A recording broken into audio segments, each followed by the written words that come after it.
Hello students, my name is Shravan Nishad. आज हम इस वीडियो में डिस्कस करने वाले हैं फाइनल अकाउंट का एक बड़ा सा सम। ठीक है, सो देखो ये मैं कौन सा सम स्टार्ट करने जा रहा हूँ इस वीडियो में। यहाँ पे जो मेरे पास देखो मैंने एक जेरोक्स लिया है, इसमें मैं ये यूनिवर्सिटी का जो आपका बुक है गवर्नमेंट्स का, पेज नंबर 28, अगर आप पार्टनरशिप फाइनल अकाउंट का पेज नंबर 28 निकालेंगे, वहाँ पे एक क्वेश्चन नंबर 2 दिया है। उसमें इतनी एडजस्टमेंट दी गई है, मतलब बोलते हैं ना, अगर कोई एक फाइनल अकाउंट का चाहे नॉर्मल सम पूछे चाहे डिफिकल्ट सम पूछे, ये सारी एडजस्टमेंट कवर ज़रूर करेगा। और जिस टाइप से हम लोग पेपर पैटर्न्स का एक्सपेक्टेशन कर रहे हैं, हो सकता है ये वाला पेपर पैटर्न और इसी टाइप की एडजस्टमेंट जो है आपको पेपर में देखने को मिलेगी। ठीक है, तो चलिए स्टार्ट करते हैं।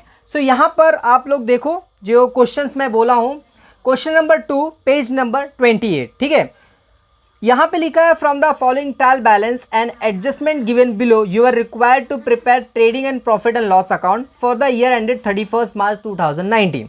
अब ये जो डेट है ना, ये काफ़ी इंपॉर्टेंट है। जब भी आप trading account, profit and loss और बैलेंस शीट बनाते हैं, वहाँ पर टॉप में आपको ये डेट डालना है। ज़रा देखिए, मैं यहाँ पर ये जो मैंने फॉर्मेट बनाया है, थोड़ा सा एडजस्ट करना पड़ेगा आप लोगों को। मैंने काफ़ी सारी चीज़ें लिख के रखी हैं, लेकिन मैं जैसा स्टेप बाय स्टेप बोल रहा हूँ, आप हर एक चीज़ को खाली ध्यान से सुनो। और मैं कहाँ कहाँ पे एक्शन कर रहा हूँ, जैसे यहाँ पे मैं हाथ लेके गया, आपको पूरा अमाउंट में दिखाऊंगा कि अमाउंट कौन सा आया हुआ है। आपको पूरा वीडियो अगर स्टार्ट टू एंड प्रॉपर देखते हैं ना, अच्छी तरह से फाइनल अकाउंट आपको समझ में आ जाएगा।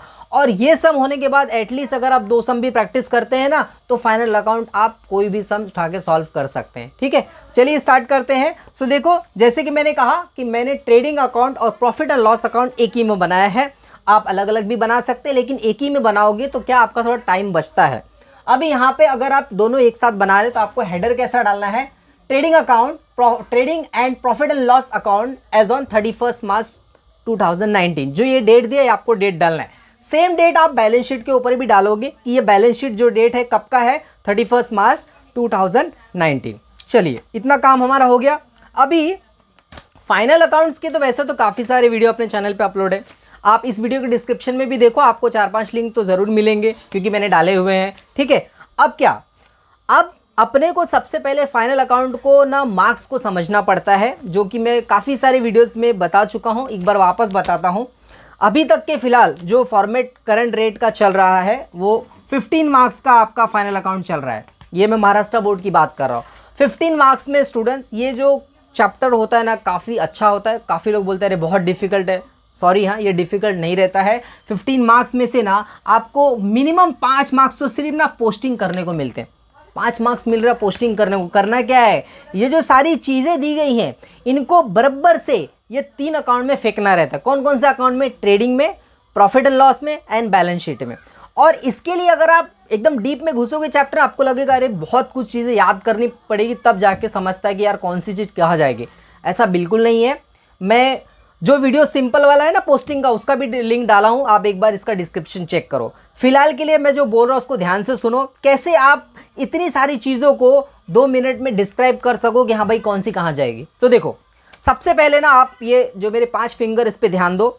अपने को ना ये 5 फिंगर में मैं जो कुछ चीज़ें बताऊँगा, इसको आपको दिमाग में रखना है। फॉर एग्जाम्पल, ट्रेडिंग अकाउंट की मैं बात कर रहा हूँ। सो ट्रेडिंग अकाउंट में 5 चीज़ों को ध्यान में रख लो। क्या क्या? पहला, ओपनिंग स्टॉक। अगर ओपनिंग स्टॉक डेबिट में है तो उसको क्रेडिट साइड में क्लोजिंग स्टॉक आएगा। उसके बाद ट्रेडिंग अकाउंट के डेबिट साइड में अगर परचेस है तो क्रेडिट साइड में क्या आएगा, सेल आएगा। काफ़ी लोगों को इसके बारे में पता रहेगा, लेकिन ज़रा आप स्टेप देखो। और डेबिट साइड में ट्रेडिंग अकाउंट के क्या क्या याद रख लो। देखो, एक होता है वेजेस, एक होता है रॉयल्टी, और फैक्ट्री से रिलेटेड कुछ एक्सपेंस, जैसे कोल हो गया। फैक्ट्री में देखो कोयला, ये सब कहाँ होता है, raw material. Most of the जो किसी मटेरियल को बनाने का एकदम कच्चा माल होता है, ये सब फैक्ट्री में होता है। सो जैसे कि मैंने बताया, क्या रॉयल्टीज़ को आप दिमाग में रख लो, वेजेस को रख लो, फ्रेट को रख लो, उसके साथ में आप कैरेज इन्वर्ट करके रख लो। देखो, कैरेज का मतलब क्या होता है, कोई सामान को कैरी करने में जो लगता है खर्चा। तो कैरेज इन मतलब क्या, सामान अंदर आ रहा है। आप सामान अंदर का पता जब परचेस करते हो। सो कैरेज इन्वर्ट करके अगर आपको आता है तो आपको कहाँ लिखना है, ये यहाँ पे लिखना है। कौन से साइड में, इसके डेबिट साइड में, ट्रेडिंग अकाउंट के। अगर कैरेज आउटवर्ड होता है तो वो आपको प्रॉफिट एंड लॉस के डेबिट में लिखना है। ठीक है, तो चलिए हम जरा पीछे आते हैं, आप थोड़ा कंफ्यूज मत होइए। मैंने क्या क्या बोला, purchase trading debit, sale trading credit, opening stock trading debit, से अपना क्लोजिंग स्टॉक ट्रेडिंग क्रेडिट। उसके साथ साथ मैंने डेबिट में क्या क्या याद रखने बोला, परचेस, अपना सॉरी ये जैसे कि वेजेस, फ्रेट, रॉयल्टीज़ और फैक्ट्री को कोई एक्सपेंस। इतना दिमाग में रख लो, ट्रेडिंग आपका भर जाएगा। थोड़ा सा एक दो चीज़ें एक्स्ट्रा आएंगी जो आप कुछ सम प्रैक्टिस करोगे आपके दिमाग में बैठ जाएगा। तो फिर आप क्या करना है, अब प्रॉफिट एंड लॉस में ना बहुत सारी चीज़ें आती है। सिंपल लैंग्वेज में बोलूँ मैं आपको तो जो भी इनडायरेक्ट है ना प्रॉफिट एंड लॉस में डाल दो, ठीक है। और थोड़ा डिफिकल्ट जाना है आपको तो आपको हर एक चीज़ को बाइफरकेट करके समझना होता है, ठीक है, क्योंकि कुछ चीज़ें इनडायरेक्ट नहीं होते हुए भी प्रॉफिट एंड लॉस में आती है। लेकिन अभी के लिए आप क्या रखो दिमाग में, जो मैंने ट्रेडिंग का बताया। अब बैलेंस शीट को सीख लो और बचा कुचा सब उठा के कहाँ डाल दो, प्रॉफिट एंड लॉस में। क्यों? क्योंकि उसमें ज़्यादा चीज़ें आने वाली है। अब बैलेंस शीट मतलब क्या होता है इसको समझ लो। बैलेंस शीट स्टूडेंट एक स्टेटमेंट होता है। कैसे? क्योंकि यहाँ पे आप देखोगे ना ये क्या लिखा है, trading and profit and loss account है, लेकिन वो सिर्फ बैलेंस शीट, वो बैलेंस शीट अकाउंट नहीं है, वो एक स्टेटमेंट है। स्टेटमेंट ना बहुत स्ट्रेट फॉरवर्ड होता है। इस साइड में कर्जा होता है जो पहला साइड होता है बैलेंस शीट का, और दूसरे साइड में ना क्या होता है, पैसा होता है। अब कर्जा भी कई टाइप में होता है, पैसा भी कई टाइप में होता है। कर्जे की मैं बात करूंगा तो आप दिमाग में लगा लो ना, कर्जा क्या क्या हो सकता है। आपको किसी को पेमेंट देना है, कर्जा हो गया। मतलब आपने ऐसा नहीं लग रहा आपने किसी से कुछ लिया है, तो इस टाइप की चीज़ें ध्यान में रखना है। जैसे कि कैपिटल, बहुत सिंपल सा चीज़ है। कैपिटल क्या होता है, लाइबिलिटी होता है, ठीक है। उसके साथ में बिल्स पेबल, मैंने कहा ना पेमेंट देना है, पेबल से रिलेटेड है। क्या है ये आपका लाइबिलिटी है। ये जो दो चीज़ें हैं ये एडजस्टमेंट है, ये समझाएंगे बाद में। इसके साथ साथ बैंक ओवरड्राफ्ट, भाई बैंक में आपका पैसा है तो आपका बैंक का बैलेंस होता है। बैंक का बैलेंस आपका माइनस में है तो वो आपका बैलेंस नहीं होता, फिर वो बैंक का बैलेंस हो जाता है। मतलब बैंक आपसे रिकवर करेगा, क्यों? क्योंकि आपने माइनस में कर दिया है। उसको बोला जाता है बैंक ओवरड्राफ्ट। जब भी आप अपने बैंक में जो पैसा डाले उससे ज़्यादा विड्रॉ कर लेते हो और या फिर आपका बैलेंस माइनस में चला जाता है, वो एक बैंक ओवरड्राफ्ट में कंसिडर होता है। वो भी लाइबिलिटी हुआ कि नहीं, क्योंकि आज आपने तो कल नहीं तो देना ही है। सेम सन्ड्री क्रेडिटर, ये बहुत ही इंटरेस्टिंग टॉपिक है। सन्ड्री क्रेडिटर क्या होता है, ऐसी जगह से आपने मतलब कहीं से आपने सामान खरीदा और उसका आपको पेमेंट देना है। ये हर जगह पेमेंट देना आ रहा, मतलब क्या है, लाइबिलिटी है। तो देख लिया आपने, बहुत सारी चीज़ें आपकी क्लियर हो गई। इसी का अपोजिट, यहाँ पेबल तो वहाँ रिसीबल, आपका क्या होगा, एसेट्स होगा। यहाँ बैंक में आपके पास पैसा कम था, आपको डालना है, या फिर बैंक से आपने ज़्यादा लिया, आपको बैंक को वापस करना है, लाइबिलिटी। वहाँ बैंक में पैसा आपका एसेट्स है। तो इस टाइप से आप लाइबिलिटी और एसेट्स को डिस्क्राइब कर सकते हैं और इजीली ये 5 नंबर कलेक्ट कर सकते हैं, ठीक है। अब कुछ एडजस्टमेंट है जो बहुत इंपॉर्टेंट है और इसके अंदर भी हैं, जो मैंने क्वेश्चन उठाया है ना इसके अंदर है, और वो एडजस्टमेंट आप कर लोगे ना, ये अपने आप ये 5 मार्क्स 10 मार्क्स में कन्वर्ट हो जाएगा। जब आप 10 मार्क्स पाने लगोगे, 2-3 सम क्वेश्चन जो आप सॉल्व करोगे, आपका तो अपने आप 10 से 12 हो जाएगा। टैली होना चालू हो गया, 15 मिल गया आपको, ठीक है। तो चलिए, आई होप मैंने जो बोला आपको समझा रहेगा। अब मैं आपको पोस्टिंग करके बताता हूँ। देखो, लैंड एंड बिल्डिंग, लैंड और बिल्डिंग क्या है, एसेट्स है। आप इसको, आप ये जो मैं पढ़ा रहा हूँ, प्लीज़ अगर आपके पास बुक्स है आप लेके बैठो, आपको फटाफट समझेगा। लैंड एंड बिल्डिंग क्या है आपका, एसेट्स है। फर्नीचर एसेट्स है। सन्ड्री डेटर, भाई क्रेडिटर क्या है, लाइबिलिटी है, तो डेटर क्या हुआ, एसेट्स हुआ। यहाँ पे स्टॉक देखो, एक स्टॉक आपको यहाँ दिया रहेगा, एक स्टॉक यहाँ दिया रहेगा। तो ये जो अंदर वाला स्टॉक होता है ना, चाहे डेट दिया रहे या ओपनिंग बोला रहे या नहीं बोला रहे, यहाँ वाला हमेशा जो आपके ट्रायल बैलेंस में दिया रहता है वो ओपनिंग ही रहता है। तो यहाँ वाला ओपनिंग रहेगा और जो एडजस्टमेंट में दिया रहेगा वो क्या रहेगा, क्लोजिंग। तो भाई ओपनिंग इधर, क्लोजिंग इधर। उसके साथ साथ देखो प्रिंटिंग एंड स्टेशनरी, अब नहीं समझ में आ रहा है क्या चीज़ है, तो जब नहीं समझ में आ रहा है और ये ट्रेडिंग का भी पार्ट नहीं है, बैलेंस शीट का भी पार्ट नहीं है, तो किसका पार्ट होगा, प्रॉफिट एंड लॉस का। तो आप इसको कहाँ डालेंगे, प्रॉफिट एंड लॉस में। वेजेस, मैंने बताया वेजेस कहाँ आएगा आपका, trading account debit side. Salary, salary क्या है, इनडायरेक्ट एक्सपेंस है, ये कहाँ पे आएगा, प्रॉफिट एंड लॉस में। कैरेज इनवर्ड, देखो मैंने बोला आपको कैरेज इनवर्ड, इनवर्ड मतलब सामान को अंदर लाने में लगा खर्चा, क्या ये ट्रेडिंग के डेबिट में आएगा। अगर कैरेज आउटवर्ड होता तो क्या होता था, प्रॉफिट एंड लॉस के डेबिट में जाता था। और खाली कैरेज होता तो क्या करते थे, ये भी एक डाउट है। तो देखो खाली कैरेज है ना तो भी ट्रेडिंग में ही आएगा। इनवर्ड आउटवर्ड मेंशन है तो इनवर्ड ट्रेडिंग, आउटवर्ड आपका प्रॉफिट एंड लॉस, ठीक है। अब उसके बाद बोला है ड्राइंग। तो देखो क्या होता है, आप बिजनेस में पैसा डालते हो उसको बोलते हैं कैपिटल, क्यों, क्योंकि आपने इन्वेस्ट किया है, और वो लाइबिलिटी होती है बिजनेस के लिए, इसके लिए वो कहाँ दिखाता है, लाइबिलिटी में दिखाता है। अब ये ड्राइंग क्या है, ड्राइंग ये होता है जब आपके पास पैसा था तो आपने पैसा डाल के बिजनेस चालू किया, तो सडनली आपको पैसे की ज़रूरत पड़ी तो आप वापस बिजनेस से कुछ पैसे लेते हो, उस वर्ड को मेंशन किया जाता है ड्राइंग बोल के। और ड्राइंग जो है हमेशा क्या होगा, कैपिटल से माइनस हो जाएगा। यही होता है ना भाई, आप 10 रुपये किसी को दो, मतलब आप कभी ना कभी उसको रिटर्न लोगे, फिर फाइनली पता चला आपको 2 रुपया उससे वापस लेना है, तो आपको राउंड फिगर वो 8 ही रुपया देगा ना। उसी तरह से आपका कैपिटल में से ड्राइंग हमेशा क्या होता है, माइनस हो जाता है, ये आप दिमाग में रखिएगा। अब क्या होगा, डिस्काउंट, कुछ नहीं बोला है, डिस्काउंट कुछ नहीं बोला तो डेबिट है तो profit and loss debit, credit होता है तो प्रॉफिट एंड लॉस के क्रेडिट, क्योंकि डेबिट में है मतलब आपको डिस्काउंट देना है और क्रेडिट में है मतलब आपको किसी चीज़ पे डिस्काउंट मिला है, तो जो दोगे वो लॉस है, प्रॉफिट एंड लॉस, जो मिलेगा वो इनकम है, प्रॉफिट एंड लॉस। लेकिन एक डेबिट में और एक क्रेडिट में, यहाँ वाला कहाँ जाएगा, ये डेबिट में दिया है। क्यों? क्योंकि देखो यहाँ डेबिट मेंशन है, ये डेबिट में दिया है, तो कहाँ पे लिखूंगा मैं, प्रॉफिट एंड लॉस के डेबिट साइड में। उसके बाद एडवांस गिवन टू शाहरुख, मतलब कोई शाहरुख करके बंदा है जिसको, ये पार्टनर कौन कौन है भाई, शिल्पा और कटरीना। शिल्पा और कटरीना ने क्या किया है, शाहरुख खान को क्या किया, अब शाहरुख खान नहीं, यहाँ पे शाहरुख है, उसको एडवांस दिया है। भाई बिजनेस चला रहे हो आप और आपने किसी से पैसा लिया है तो लाइबिलिटी होती है, यहाँ तो शाहरुख को दिया है, क्या है वो, एसेट्स, तो उसको हम एसेट्स में शो करेंगे। भाई आज नहीं, कल नहीं, परसों नहीं, साल नहीं, 2 साल बाद पैसा देगा कि नहीं शाहरुख देगा, तो आपका क्या हुआ, एसेट्स, ठीक है, वो हम एसेट्स में लिखेंगे। तो ये क्या हो गया, assets. Cash in hand assets, cash at bank asset, interest कुछ नहीं दिया, डेबिट है तो एक्सपेंस है, कमीशन कुछ नहीं दिया तो एक्सपेंस है, कहाँ जाएगा, प्रॉफिट एंड लॉस के डेबिट में। उसके बाद रॉयल्टी, मैंने बोला रॉयल्टी किधर आता है, तो कुछ चीज को पॉइंट में रखोगे, ये ट्रेडिंग की चीजें, बाकी मोस्ट ऑफ द क्या कहाँ की रहती है, प्रॉफिट एंड लॉस की रहती है। और लाइबिलिटी और एसेट वाली चीज तो सीधा सीधा समझ में आ जाती है। अभी परचेस कहाँ जाएगा, ट्रेडिंग डेबिट, तो रॉयल्टी और परचेस ट्रेडिंग डेबिट।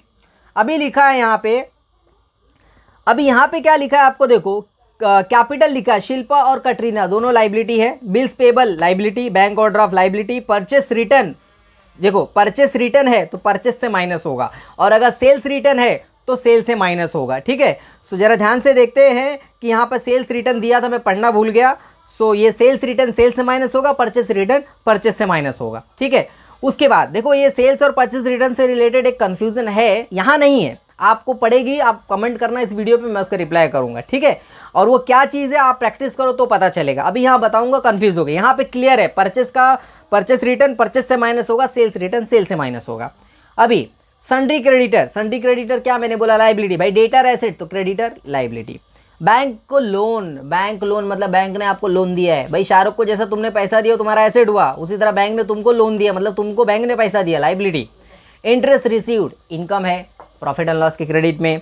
उसके बाद आरडीडी, और उसके बाद क्या है, सेल्स, तो सेल्स तो क्या हो गया, ट्रेडिंग अकाउंट क्रेडिट। आरडीडी क्या है, आरडीडी है रिजर्व फॉर डाउटफुल डेब्ट्स, मतलब ऐसी जगह को आपने सामान बेचा जिसका भरोसा नहीं है कि पैसा आएगा कि नहीं आएगा, तो भाई ये एक टाइप का लॉस होता है। इसी से रिलेटेड जरा अपोजिट में आ जाइए, यहाँ पे लिखा हुआ था बैड डेब्ट। देखो बैड डेब्ट्स अगर डेबिट में है और उसके क्रेडिट में अगर आरडीडी है तो इसका एक फॉर्मेट होता है। इसमें ऐसा होता है जो इसकी अंदर की चीज़ें उसको ओल्ड बोली जाती है और इसके नीचे की जो एडजस्टमेंट की चीज़ें उसको न्यू बोली जाती है। तो उसका फॉर्मेट ऐसा होता है, कभी भी याद रखना, आप कहीं साइड में वर्किंग नोट कर देना, आपको लिखना कुछ नहीं, आपको लिखना है ओल्ड बैड डेब्ट्स, इसमें आपको ऐड करना है न्यू बैड डेब्ट्स, और उसके बाद आपको इसमें क्या ऐड करना है, क्या है, न्यू आरडीडी। ये जो न्यू चीज़ें ना ये एडजस्टमेंट में रहेगी, और उसके बाद ये टोटल करने का और उसमें से लेस क्या करने का, ओल्ड आरडीडी। अब ये ओल्ड आरडीडी कौन सा है, ये जो इसे क्रेडिट में दिया है। और अगर आंसर पॉजिटिव में आता है तो सेम फॉर्मेट उठाने का, यहाँ पे लिखने का, किधर, प्रॉफिट एंड लॉस के डेबिट में। अगर आंसर नेगेटिव में आता है, मतलब नेगेटिव कैसा, इसको तीनों को टोटल किया, तीनों में से हो सकता कोई ना भी रहे, ना ही रहेगा तो उसको जीरो लिखने का है, तो तीनों को टोटल करने का और इससे माइनस करने का। एग्जाम्पल के तौर पर मैं यहाँ पे लेता हूँ 10 रुपया, यहाँ पे 5 रुपया, यहाँ पे 10 रुपया, टोटल कितना हुआ, 10 10 20 5 25 रुपया, और ये मेरा कितना है, 20 है, तो मेरा आंसर 5 रुपया पॉजिटिव में आया। अब ये सेम फॉर्मेट उठाएंगे तो पॉजिटिव आंसर बाहर आएगा कि नहीं आएगा। कभी आपने ऐसा देखा है क्या अकाउंट साइड में और माइनस में आंसर लिखा हुआ है, नहीं, अगर वो माइनस में दूसरे साइड में चला जाएगा, ठीक है। अगर मान लीजिए ये 25 की जगह पे 26 होता तो आपको आंसर नहीं लगता कि माइनस में होता, -1, तो होता क्या, इस फॉर्मेट को यहाँ रखते, मतलब पहले आता था ओल्ड आरडीडी, फिर उसमें से तीनों माइनस होते थे, तो फाइनली आंसर 26 में से 25 माइनस करोगे टोटल तो 1 रुपया आएगा ना, तो वो बाहर चला जाता था, ठीक है।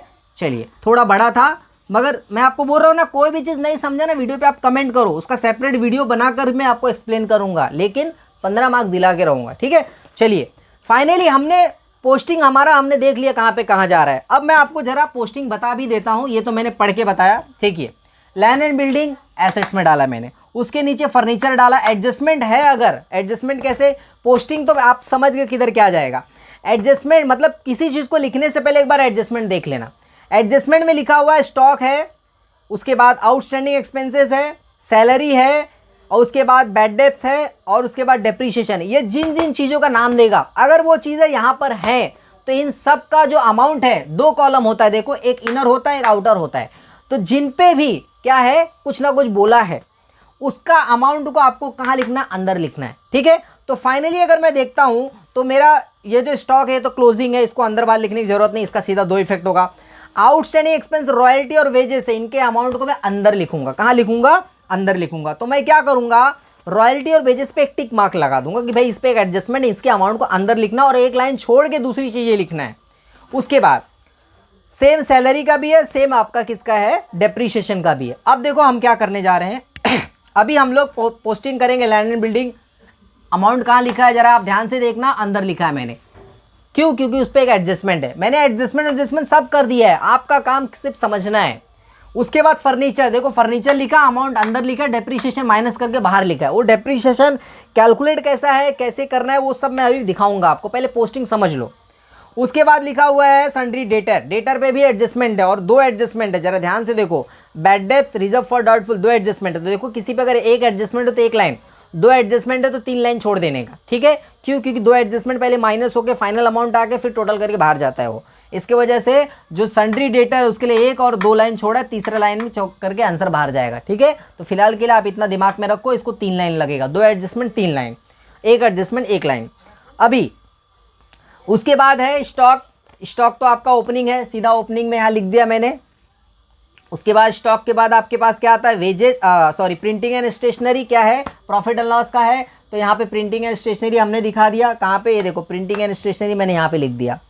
अब उसके बाद क्या लिखा हुआ है, वेजेस, तो वेजेस कितना है, 3000 है, वेजेस 3000 है, मैं यहाँ पे 3000 लिखूंगा, ये रहा 3000। इनर में क्यों लिखा, क्योंकि इस पे एक एडजस्टमेंट है, जैसे ही एडजस्टमेंट कंप्लीट होगा अमाउंट बाहर चला जाएगा, ठीक है। उसके बाद क्या है, सैलरी, सैलरी यहाँ पे सैलरी का अमाउंट कितना दिया हुआ है, सैलरी 5000 दिया है, 5000 मैं इनर में लिखूंगा, क्यों, क्योंकि इस पे एडजस्टमेंट है, एडजस्टमेंट जैसे ही कंप्लीट होगा अमाउंट कहाँ चला जाएगा, बाहर चला जाएगा, ठीक है। चलिए उसके बाद कहाँ पे जाते हैं हम लोग यहाँ पर कैरेज इनवर्ड है, कोई एडजस्टमेंट नहीं है, कैरेज इनवर्ड लिखा, अमाउंट डायरेक्ट बाहर आ गया। उसके बाद कैरेज इनवर्ड के बाद सेल्स रिटर्न है, भाई सेल्स रिटर्न है तो पहले सेल देखते कहाँ है, सेल्स कितना 120, सेल 120 इनर, एडजस्टमेंट है ना, रिटर्न है तो रिटर्न माइनस किया 120 में से 20, 1,18,000 बाहर आ गया।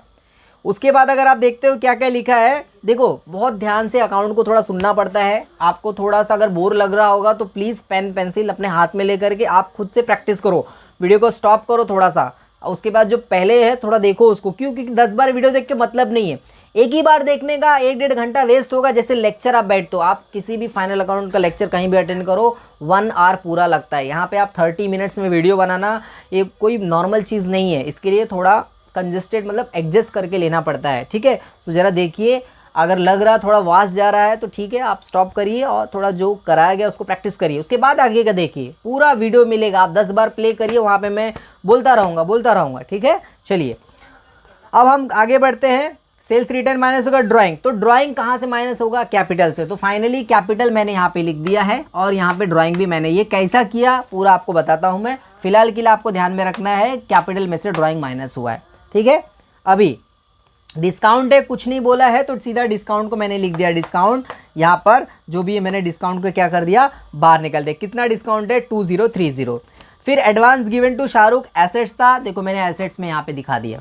अभी फाइनली क्या है, cash in hand cash at bank, cash in hand cash at bank कितना 8000, आपका कैश इन हैंड कितना है 20,000, कैश एट बैंक 8,000, ये रहा आपका 20,000 किधर है, इधर, और ये आपका cash at bank 8,000।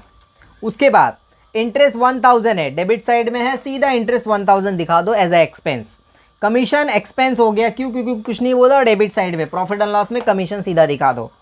Royalty, royalty के ऊपर एक एडजस्टमेंट है, रॉयल्टी पे एडजस्टमेंट है तो रॉयल्टी का अमाउंट मैं इनर कॉलम में लिखूंगा और जब एडजस्टमेंट चालू करूंगा एडजस्टमेंट कंप्लीट करके बाहर लिख दूँ, क्योंकि एडजस्टमेंट का 2 इफेक्ट्स मिनिमम होता है। सो यहाँ पे रॉयल्टी है 2000 रुपये, मैं यहाँ पे 2000 लिख देता हूँ, ये रहा मेरा 2000 रुपये, जैसे ही एडजस्टमेंट कंप्लीट करूँगा अमाउंट बाहर चला जाएगा। उसके बाद रॉयल्टीज़ होने के बाद कैपिटल है, तो देखो शिल्पा का कैपिटल इनर में लिख दिया, फिर उसके बाद मैंने कटरीना का भी कैपिटल इनर में लिख दिया। फिर बिल्स पेबल है, कोई एडजस्टमेंट नहीं, अमाउंट डायरेक्ट बाहर लिख दिया। फिर उसके बाद बैंक ओवरड्राफ्ट, बैंक ओवरड्राफ्ट कहाँ लिखा मैंने, यहाँ पे बैंक ओवरड्राफ्ट, अमाउंट बाहर लिख दिया। उसके बाद देन फाइनली परचेस रिटर्न, तो परचेस था 50,000, उसमें से रिटर्न माइनस करके 48,520 बाहर हो गया। उसके बाद क्या है, सन्ड्री क्रेडिटर, भाई डेटर एसेट्स, तो क्रेडिटर क्या हुआ, लाइबिलिटी, ये रहा आपका सन्ड्री क्रेडिटर 22,000 बाहर निकाल दिया मैंने। देन बैंक लोन आपका लाइबिलिटी, ये रहा 15,000 बाहर निकाल दिया। इंटरेस्ट रिसीव्ड, इनकम है, कितना अमाउंट है 1,500, तो ये 1,500 मैंने यहाँ पे कर दिया। ठीक है, अब उसके बाद क्या बोला, आरडीडी बोला, तो आरडीडी के लिए मैंने आपको बताया है, आरडीडी हमने कैलकुलेट किया है, आंसर पॉजिटिव में आया है। तो आरडीडी के लिए क्या फंडा है, पहले लिखूंगा मैं जो आपके यहाँ पे लिखा हुआ है उसको ओल्ड बोलते हैं, लिखा मैंने क्या, टू ओल्ड बैड डेब्ट्स, कितना लिखा था बैड डेब्ट्स अपना अमाउंट, कहाँ गया 400, ये देखो 400 लिख दिया। न्यू बैड डेब्ट्स, ये कहाँ से आया, तो न्यू बैड डेब्ट्स यहाँ पे लिखा हुआ है क्या, create provision for bad debts 1000 direct लिखा है, तो उसको न्यू करके लिख दिया। न्यू आरडीडी बोला है, न्यू आरडीडी क्या है, 3% ऑन डेटर। तो फाइनली अगर आप ध्यान से देखोगे तो यहाँ पर अपना डेटर है, उसमें से पहले बैड डेब्ट्स माइनस होता है, उसके बाद आरडीडी आता है, तो बैड डेब्ट्स माइनस के 39 पे अगर मैं 3% निकालूं, परसेंटेज का मैं फॉर्मूला बता देता हूं कैसे निकला है। सबसे पहले क्या होता है, डेटर आपका 40,000 है, इसमें से पहले जो सीधा पहले क्या होता है, देखो पहले अमाउंट माइनस होता है फिर परसेंटेज कैलकुलेट होता है, ये दिमाग में रखना। गलती से पहले परसेंटेज निकाल के फिर अमाउंट करोगे तो मिस्टेक हो जाएगा। क्यों, आपको लॉजिक अभी ये भी समझा दूंगा मैं, लेकिन पहले ये समझ लो। पहले यहाँ पे 39, अगर आप 39 का 3% निकालोगे तो अमाउंट डिफरेंट आएगा, लेकिन अगर डायरेक्ट 40 का 3% निकाल करके और जो अमाउंट बचेगा उसमें 1000 माइनस करोगे तो उसमें अमाउंट डिफरेंट आएगा। इसके लिए ध्यान रखना, पहले अमाउंट से अमाउंट माइनस होता है, फाइनली जो आंसर आता है उस पर परसेंटेज आता है। तो परसेंटेज निकालने का फॉर्मूला क्या है, मेन अमाउंट जिससे निकलेगा मल्टीप्लाई बाय जितना परसेंट निकालना है डिवाइड बाय 100। ये 0 इससे गया, ये 0 इससे गया, ठीक है। अब 390 को मल्टीप्लाई बाय अगर आप किससे करोगे, 3 से करोगे, तो आपको आंसर आ जाएगा, कौन सा आएगा 1107। मैं निकाल देता हूँ, यहाँ पे 0 हो गया, 9 त्रिक 27 के साथ हो गया, 3 त्रिक का 9, 10 और 1 11, कितना आया आंसर 1170 आया। कितना आया 1170 आया। अब ये 1170 क्या हुआ, 39 में से माइनस होकर के फाइनल आंसर बाहर चला गया। अब ये जो है देखो एडजस्टमेंट, मैंने क्या बोला आपको, 2 इफेक्ट आएगा, ये 1000 का भी 2 इफेक्ट आएगा, इसका भी 2 इफेक्ट, इनके एक एक इफेक्ट तो हो गए वहां पे। दूसरे इफेक्ट क्या हो रहे हैं, कोई एसेट अगर डिक्रीज होता है, भाई डेटर आपका 40 था, डिक्रीज होकर के 37,830 पे आ गया, आपका फायदा हुआ कि नुकसान हुआ। बहुत सिंपल सी एडजस्टमेंट, स्टूडेंट मुझे बार बार डाउट पूछते रहते हैं, लेकिन मैं आपको सिंपल सा लॉजिक बताता हूँ। कोई एसेट डिक्रीज हुआ तो मेरा लॉस हुआ, लॉस के लिए मेरे पास एक ही अकाउंट है, क्या है, प्रॉफिट एंड लॉस। वो ट्रेडिंग थोड़ी लॉस के लिए अकाउंट होता है। तो मैं क्या करूंगा, वहां पे पहला इफेक्ट, यहाँ पे दूसरा इफेक्ट, ये 400 पहले तो दिया था, 1000 निकला, दूसरा कैलकुलेट किया, टोटल आया 2570, और ओल्ड आरडीडी कितना है, 1000 रुपये है, माइनस करके आंसर बाहर आ गया 1570। एक एडजस्टमेंट कंप्लीट हो गई। ये एडजस्टमेंट पे याद रखना 1.5 मार्क्स रहेगा, क्योंकि बड़ी एडजस्टमेंट है ये। नॉर्मल एडजस्टमेंट पे तो 1 मार्क्स रहता है, या फिर जो भी 0.75 रहे, लेकिन इस पे ज़्यादा रहेगा। अगर नॉर्मल 2 मार्क्स का है तो ये 3 मार्क्स की रहेगी, मतलब ये बढ़ के ही मार्क्स रहेगा। आगे बढ़ते हैं स्टूडेंट, चलो फाइनली देखा जाएगा तो हमने क्या किया, पूरा पोस्टिंग कर डाला। अब एडजस्टमेंट जो है ना, मैं यहाँ पर एक एक लिख के बताऊंगा आपको, जैसे कि ये 2 हो गया, इनको छोड़ करके, और आपको बाकी का 2 इफेक्ट आपका क्लियर होता रहेगा। जैसे देखते हैं, पहला है क्लोजिंग स्टॉक। तो डियर स्टूडेंट्स, ये रहा क्लोजिंग स्टॉक, इसके 2 पार्ट होते हैं। पहला पार्ट होता है ट्रेडिंग अकाउंट के क्रेडिट साइड में, और दूसरा पार्ट जाता है बैलेंस शीट के एसेट्स में जाता है। तो 58,000 जो यहाँ पे क्लोजिंग स्टॉक दिया है, आपको सबसे पहले एक यहाँ लिखना है और दूसरा क्लोजिंग स्टॉक आपको यहाँ लिखना है, ठीक है, ये ध्यान में रखना। अब क्या होगा, ये हो गया एक एडजस्टमेंट खत्म, 1 मार्क्स तो मिल गया सीधा सीधा, मतलब जो आप पोस्टिंग के मार्क्स कर लिए उस पर 1 मार्क्स सब प्लस होता जाएगा। देखिए 15 कैसे बनता है। आउटस्टैंडिंग कोई भी अगर एक्सपेंस है, चाहे वो ट्रेडिंग का रहे चाहे प्रॉफिट एंड लॉस का रहे, और वो क्या हो रहा है, आउटस्टैंडिंग है। आउटस्टैंडिंग मतलब क्या होता है कि भाई 2000 तुमने सामने वाले को दिया, अभी 500 आउटस्टैंडिंग, मतलब 500 और देना है, तो फाइनली 2500 ही तो देना था उसको, आपने सिर्फ 2000 दिया। तो आपको नहीं लग रहा ये अमाउंट 2000 से 2500 कैसा हुआ, जब 500 ऐड हुआ। मतलब कोई भी अगर आउटस्टैंडिंग है तो पहले उसको ऐड करो, फिर ये बढ़ गया और आपको देना है तो क्या होता है, बोलो बोलो क्या होता है, लाइबिलिटी होता है। ध्यान रखना, कोई भी अमाउंट देना है तो क्या होता है, लाइबिलिटी होता है। तो फाइनली के लिए चाहे जितना भी आउटस्टैंडिंग एक्सपेंस रहेगा, पहला है आपका आउटस्टैंडिंग एक्सपेंस रॉयल्टी 1500 और वेजेस 800। पहले रॉयल्टी 1500 यहाँ लिखो, प्लस करेंगे 2 और 1 3, 3500 हो गया। पहला इफेक्ट हुआ इसका 1500 यहाँ ऐड हुआ, 1500 यहाँ ऐड हुआ। दूसरा इफेक्ट इसका लाइबिलिटी में जाएगा, रॉयल्टी 1500, वेजेस 800, तो पहले 800 रुपये इसमें ऐड करो, 3800 हो जाएगा ये। आपका अमाउंट बढ़ रहा है ना, देखो एक्सपेंसेस के अमाउंट बढ़ेंगे तो लाइबिलिटी होगा, और अगर एसेट्स के अमाउंट घटेंगे तो वो आपका एक्सपेंस होता है। ये दिमाग में रखो, मतलब क्रॉस कनेक्शन है यहाँ पे, ठीक है। ये देखो यहाँ पे लिखा दूसरा इफेक्ट इसका, दूसरा इफेक्ट 800 रुपये का कहाँ आएगा, यहाँ आएगा। कुछ स्टूडेंट्स यहाँ पे कुछ मिस्टेक करते हैं, वो मैं बता देता हूँ आपको। जैसे मैंने कहा वेजेस था 3000, इसमें 800 आपने जोड़ दिया, अब हो गया ये 3800। ये क्या करते हैं आपको पता है, ये यहाँ पे बराबर करते हैं और बोलते हैं हमें मार्क्स नहीं मिला। उसका रीज़न मैं आपको बताता हूँ। वो 3800 यहाँ तो निकालते हैं, फिर ये जो 3800 है ना, ये पूरा का पूरा यहाँ पे पास कर देते हैं। ये कैसे हो सकता है भाई, सामने वाले ने 3000 तुमको दिया तभी तो उसके ट्रेडिंग डेबिट में आया, क्योंकि ये एक्सपेंसेस के अकाउंट है। 800 तुम्हारा बाकी है, वो बता रहा भाई 3800 देना चाहिए था मुझे, मैंने तुझे 3 दिया। तो जो बैलेंस है, मतलब एक याद रखो, जितना ऐड या माइनस होता है वही दूसरी जगह जाता है, ठीक है। अगर मैं बात करूंगा यहाँ पर 1500 ऐड हुआ तो 1500 ही बाहर गया, लाइबिलिटी में गया। वैसे यहाँ पे 800 तो यहाँ पे भी 800 होगा। आप कहीं सही करते हो, कहीं गलत कर देते हो। तो भाई अकाउंट्स है, बहुत ही एकदम सटीक तरीके से इसको करना पड़ता है, ठीक है। चलिए, इस तरह से हमारी 2 एडजस्टमेंट कंप्लीट हुई, और 2 एडजस्टमेंट मतलब एटलीस्ट आप समझ लीजिए 2-2.5 मार्क्स और बढ़ गए आपके। अभी लिखा है सैलरी पेड इन एडवांस, भाई एडवांस दिया है। यहाँ पे क्या था, यहाँ पे था 3000 दिया आपको, 800 और देना चाहिए था। और एक ऐसी जगह आ गई जहाँ आपको एडवांस दिया, भाई एडवांस दिया है तो आउटस्टैंडिंग में प्लस होता है, एडवांस में क्या होगा, माइनस होगा, ठीक है।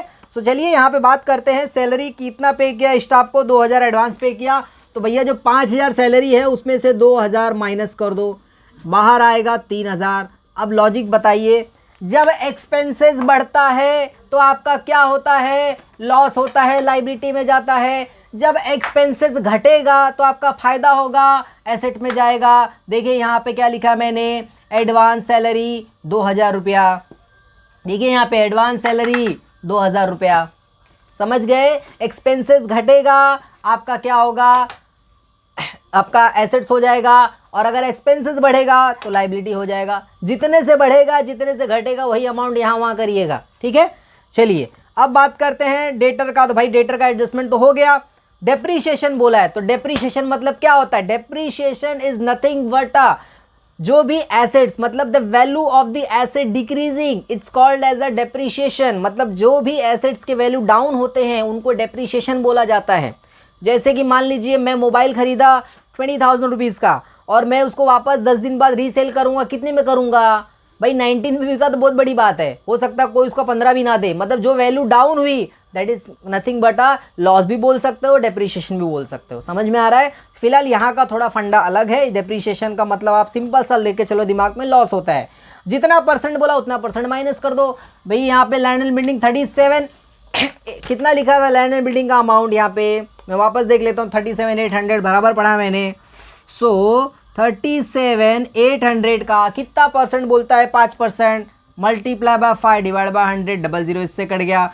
378 को यहाँ पे मल्टीप्लाई करो, 5 अठे कितना हो गया 40, 5 से 35, और 4 कितना हो गया 9 आ गया यहाँ पे आपका। उसके बाद 5 से 15 और 3 18 हो गया, 1890 क्या हो गया आपका डेप्रीशिएशन। जो भी अमाउंट आता है मेन अमाउंट से आप क्या करो, उसको माइनस करो।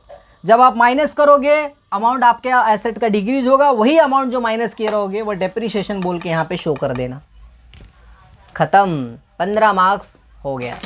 तो फाइनली स्टूडेंट्स थोड़ा लंबा था, लेकिन आई होप आपको समझा रहेगा, ठीक है। अब आपके लिए देखो, मैंने यहाँ पर तो इसका टैली बिली सब कर दिया है, टोटल कर दिया है, ठीक है। लेकिन मैं आपको पहले एक फंडा लास्ट क्लियर करूँगा कैपिटल वाला, और उसके बाद आप लोग से रिक्वेस्ट रहेगा कि इसको टैली करिए और खुद से टैली करिए। भाई यहाँ तो आंसर दिया हुआ है, खुद से टैली करिए, देखिए आपका होता है कि नहीं होता है, ठीक है।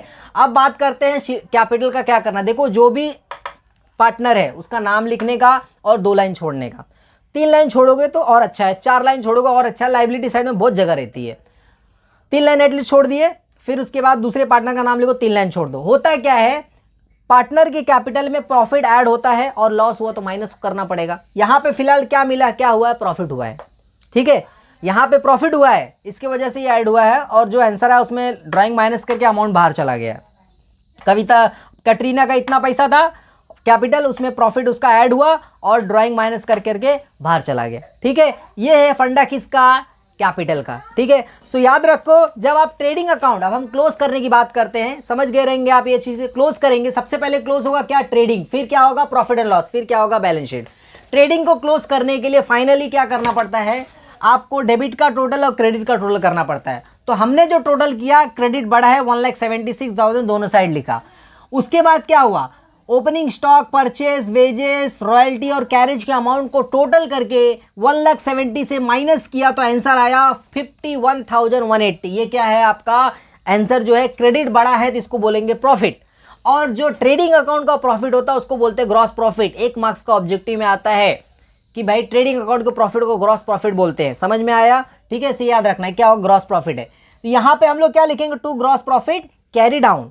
अब इसको हम क्या करेंगे, ब्रॉड डाउन करेंगे। ब्रॉड डाउन दूसरे अकाउंट में जब जाता है उसको ब्रॉड डाउन बोला जाता है, और सेम अकाउंट में लिखना है तो कैरी डाउन लिखते हैं।